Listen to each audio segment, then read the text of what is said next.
এটা সজীব ভাইয়ের ক্যামেরার দোকান। এখান থেকে ব্যাটারিটা নিলাম, তখন বন্ধ ছিল, অনেক সময় লেট করার পরে তারপরে এখান থেকে নিলাম ক্যামেরার ব্যাটারিও এখান থেকে নিছি।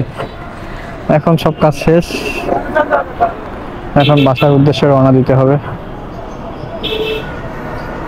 ওকে,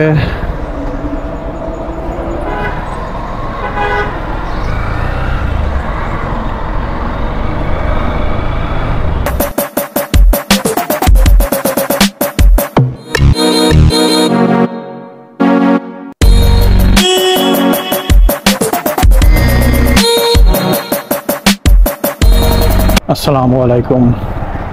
এসএসএম লাইফ ব্লগ থেকে আপনাদের সবাইকে স্বাগতম। আশা করি সবাই ভালো আছেন।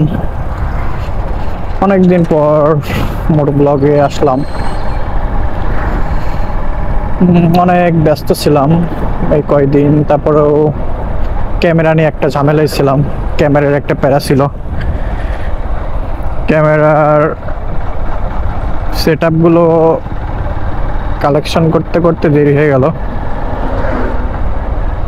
এখন থেকে রেগুলার ইনশাল্লাহ ভিডিও পাওয়া যাবে।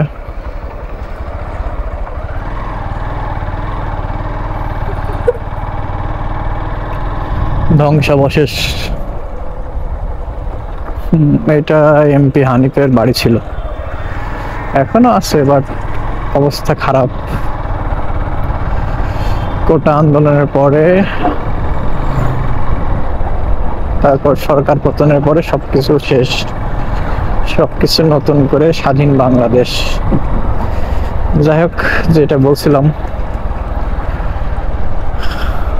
ভিডিওগুলো কন্টিনিউ করার ইচ্ছা আছে, রেগুলার ভিডিও দিতে পারলে তো ভালো হয়, বাট চাকরি করে আসলে ওইভাবে হয় না। তারপরেও সামনে হয়তো বা নতুন জীবনে পদার্পণ করতে যাচ্ছি। বাইকের মতো আমার আর একজন সঙ্গী হয়তো বা আসছে, হয়তো বলতে ইনশাল্লাহ আসছে, তাকেও টাইম দিতে হবে। সব মিলে আর কি কিছুটা ব্যস্ত লাইফ পার করছি আর কি।